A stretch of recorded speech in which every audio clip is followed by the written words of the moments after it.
কত মাওলানা কত মৌলবী ওরে কোরআন পড়ার করছে দাবি, করে না পীরের পৈরবী, অহংকারে ভরা ভিতরটাই অহংকারে ভরা।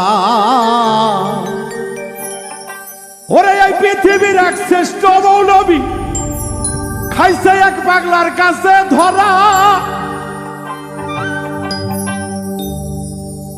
আলেম কয় কোরআনের মর্ম,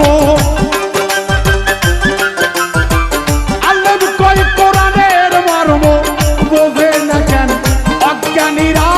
আধ্যাত্মিক ইশারা কোরআন, আধ্যাত্মিক ইশারা, আধ্যাত্মিক ইশারা কোরআন, আধ্যাত্মিক ইশারা।